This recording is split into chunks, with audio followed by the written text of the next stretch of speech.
selesaikan hubungan diplomatik, putuskan hubungan diplomatik, putuskan segala hubungan dengan Amerika. Jangan pernah takut. Presiden Amerika pakai ngomong apa, kata Presiden Amerika? Indonesia nggak usah ikut-ikutan bela Palestina. Kalau kalian bela Palestina, akan kami jadikan kalian sama seperti Palestina. Presiden Amerika, Israel, dunia Barat, kami sampaikan, kami Indonesia, rakyat, masyarakat Indonesia, mayoritas Muslim terbesar, dan kami santri-santri yang pakai sarung bersumpah, demi Allah, andaikan kalian Amerika Israel dunia Barat datang ke Indonesia, demi Allah, Indonesia akan kami jadikan kuburan bagi kalian, saudara-saudara.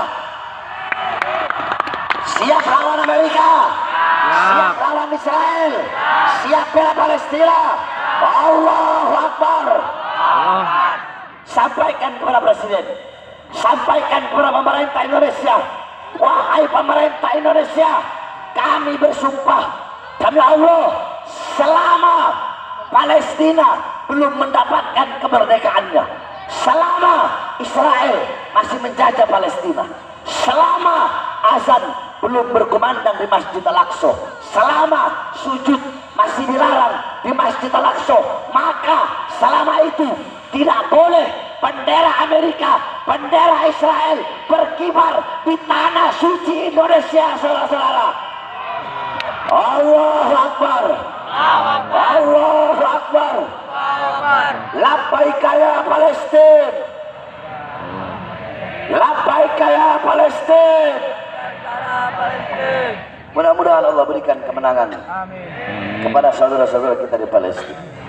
Amin ya Rabbal. Terakhir sebelum saya tutup, saudara-saudara, ini musim pemilu, betul? Sebentar lagi pemilihan presiden. Maka saya nasihatkan, saya wasiatkan, hendaknya kita sebagai umat Islam ikut komando ulah, ikut komando ulah. Dalam hal apapun minta pendapat ulama, minta nasihatnya ulama, saudara-saudara. Insya Allah engkau nggak bakal tersesat. Saudara-saudara, ini musim pemilu. Kalian lihat, musim pemilu, Mbak Banteng pakai jilbab.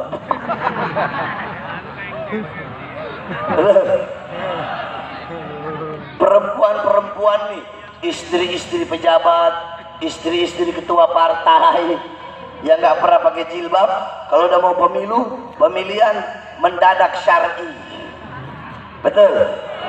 Datang ke masjid, datang ke musola, yang laki-lakinya capres-capres, calon gubernur, calon wali kota, calon camat, calon desa, segala macam, mau pencalonan, butuh sama umat, butuh sama rakyat, butuh musola, datang majelis, pakai sarung, pakai peci, mendadak santri, calon presidennya masuk gorong-gorong, keluar jadi presiden, naik beca, turun jadi presiden, masuk pasar, keluar pasar jadi presiden.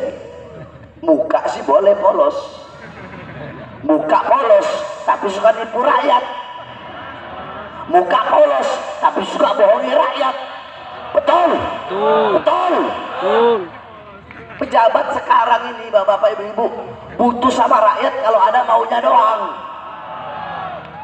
Saya berjanji memakmurkan rakyat, saya berjanji mensejahterakan rakyat, saya berjanji akan berbuat adil kepada rakyat. Bohong, dusta kalian, kalian bohongi rakyat, kalian tipu rakyat, kalian maling uang rakyat, kalian korupsi uang rakyat. Yang sejahtera bukan rakyat, pengangguran semakin banyak, yang miskin tambah miskin, yang kaya bukan rakyat, yang sejahtera bukan rakyat, yang makmur perusahaan-perusahaan asing, yang sejahtera investor-investor asing, yang makmur perusahaan-perusahaan Cina. Kita masyarakat, kita rakyat, kita pribumi menjadi budak di negara kita sendiri, saudara-saudara.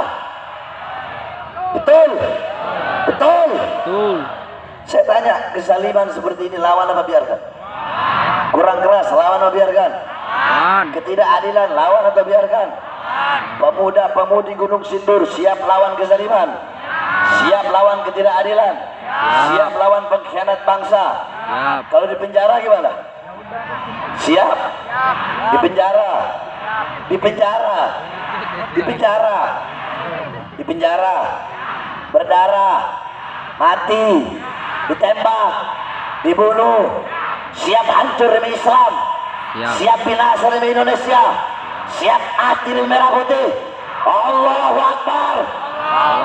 Indonesia merdeka. Merdeka. Merdeka. Merdeka. Makanya 2024 ikut komando ulah.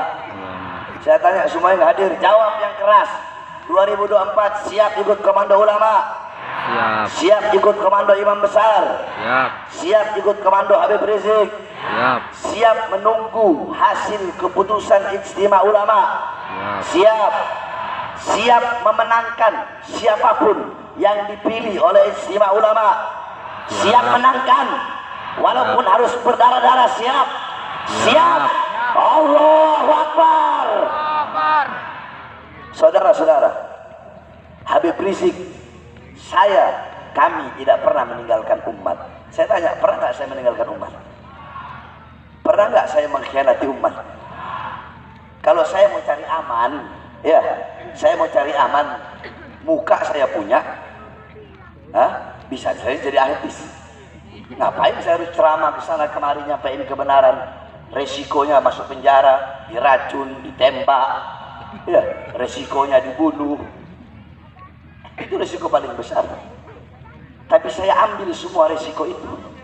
Saudara-saudara, mereka para pejabat, mereka bisa mengurung saya dalam penjara. Saya di penjara 9 kali. Saya tanya, sampai dibawa ke Nusa Kambangan, diborgol tangan saya. Dari borgol tangan nyambung ke borgol perut. Dari borgol perut nyambung ke borgol kaki. Dibikin seperti penjahat besar. Saya tanya, apakah saya penjahat? Penjahat? Bukan. Koruptor? Bukan. Bandar narkoba? Bukan. Makan uang rakyat? Bukan. Merugikan rakyat? Bukan. Terus kenapa? Karena saya membela rakyat. Rakyat yang susah, rakyat yang kelaparan, rakyat yang menderita. Maka saya bersumpah untuk Islam, untuk bangsa, untuk rakyat. Jangankan hanya di penjara, nyawa saya, jiwa saya, darah saya murah harganya, tumpah untuk bangsa dan rakyat Indonesia. Saudara-saudara, saudara-saudara, andaikan saya mati karena berjuang untuk agama, untuk bangsa dan untuk rakyat, itu cita-cita saya. Dan bagi saya, kematian itu adalah hari raya bagi saya, saudara-saudara. Oleh karenanya kalian para anak-anak muda, kalian generasi bangsa ke depan, jadilah anak-anak muda yang berani sampaikan kebenaran. Jangan takut, suara kebenaran tidak akan pernah sirna. Para pejabat yang zalim, para pengkhianat bangsa, mereka bisa memenjarakan jasad kita, mereka bisa memisahkan kita dengan anak dan istri mereka. Tetapi demi Allah, suara-suara kebenaran yang saya sampaikan, suara-suara keadilan yang saya sampaikan tidak akan pernah bisa mereka padamkan sampai datangnya hari kiamat, saudara-saudara. Nggak akan pernah bisa. Kebenaran pasti akan menang, betul? Betul. Makanya saya tanya sekali lagi bapak-bapak, ibu-ibu semuanya, jawab yang keras. 2024 siap ikut komando ulama? Siap ikut komando imam besar? Siap tunggu ijtima ulama? Betul. Siap memenangkan? Siap memenangkan? Siap ikut komando ulama? Kalau ada 2, 3, 4 pilihan yang baik, pilih yang paling baik. Sebab kalau kita nggak milih, nanti yang jadi adalah yang paling sedikit kebaikannya, betul? Andaikan 2-2-nya buruk, 3-3-nya buruk, 4-4-nya buruk, tetap harus milih. Pilih yang mana? Pilih yang paling ringan keburukannya. Sebab kenapa? Kalau nggak milih, bisa jadi yang paling berat keburukan. Paham? Mudah-mudahan Allah berikan Indonesia negara pemimpin yang baik, pemimpin yang adil, pemimpin yang sejahtera, pemimpin yang melayani rakyat, yang ikhlas. Ini pejabat-pejabat sekarang sombong, betul? Sombong sama pangkat, sombong sama jabatan. Kalian pikir Indonesia punya nenek moyang kalian? Hah? Indonesia ini bukan milik presiden, betul?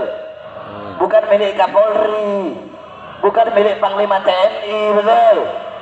Saya jangan seenak-enak congornya kalian. Saya tanya, gaji mereka dari siapa? Rakyat. Kenapa kalian takut ya? Kok jawabnya pelan? Ngantuk? Takut? Takut? Bilang kalau takut. Sini ngomong enggak, ditangkap polisi, ampun Pak. Alah. Jawab, gaji mereka dari siapa? Baju mereka dari siapa? Kendaraan dinas mereka dari siapa? Rumah dinas mereka dari siapa? Dari darah rakyat, keringat rakyat, uang rakyat. Maka kalian para pejabat harus melayani rakyat. Rakyat ibu kandung kalian. Jangan semena-mena kepada rakyat. Jangan bikin rakyat seperti binatang. Kalian harus berbuat baik kepada rakyat. Kenapa? Karena di atas kalian ada kami, bangsa dan rakyat Indonesia. Betul? Indonesia bukan milik partai manapun. Betul? Indonesia bukan milik PDI, bukan milik PKS, bukan milik Golkar, bukan milik Demokrat, bukan milik Gerindra, bukan milik PKB, bukan milik P3. Apalagi yang belum? Nanti kalau saya nggak sebut, disangkanya saya orang partai lagi. Milik PAN, betul? Milik Nasdem. Indonesia bukan milik partai manapun, bukan milik pejabat manapun, tetapi Indonesia adalah milik kami, bangsa dan rakyat Indonesia. Maka kami bersumpah, selama nyawa masih berada dalam jiwa kami, selama kedua mata kami masih melihat kemungkaran kezaliman kepada rakyat, selama darah kami masih merah, tulang kami masih putih, maka selama itu kami akan berada di barisan paling depan, rela hancur, rela binasa untuk membela bangsa sampai titik darah penghabisan, saudara-saudara.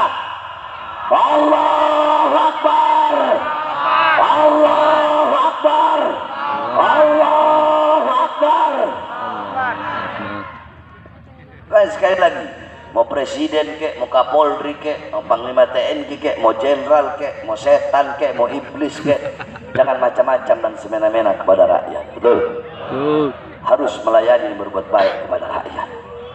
Selama masih ada saya, selama Bahar bin Smith masih hidup, selama itu Bahar bin Smith tidak akan pernah diam terhadap kezaliman, walaupun nyawa sebagai taruhan saya, saudara-saudara. Terakhir sebelum saya tutup, ya, saya ini lagi bangun pondok pesantren. Pondok pesantren saya haram jada terima bantuan dari pemerintah. Kenapa? Ada alasan. Kalau saya terima dari pemerintah, nanti akan tertanam dalam hati saya rasa simpati kepadanya. Nanti kezalimannya saya biarin, korupsinya saya biarin. Ustadz, Kiai, Habib, itu pejabat korupsi kok dibiarin? Gak enak saya menegur. Kemarin habis kasih pesantren saya semen 1000 sak. Kemarin habis kasih Pajero, dikasih uang. Banyak gak yang begitu? Banyak gak? Makanya sebagai ikhtiar kehati-hatian saya gak mau terima. Ibu-ibu beli bedak harganya berapa? 50. 200. Umum 200.000. Jawab ibu-ibu, 200 ya. Bedak itu bakal hancur nggak? Binasa nggak? Hilang nggak? Kalau ibu-ibu ngeluarin uang untuk pesantren, kekal nggak? Abadi nggak? Kalau buat bedak aja ngasih 200.000 yang bakal hancur, masa buat pesantren ngasihnya 10.000? Hukumnya yang kekal abadi. Keluarkan harta yang banyak. Tidak ada harta bisa menyelamatkan dalam kubur kecuali harta yang dikeluarkan di jalan Allah. Siap keluarkan harta?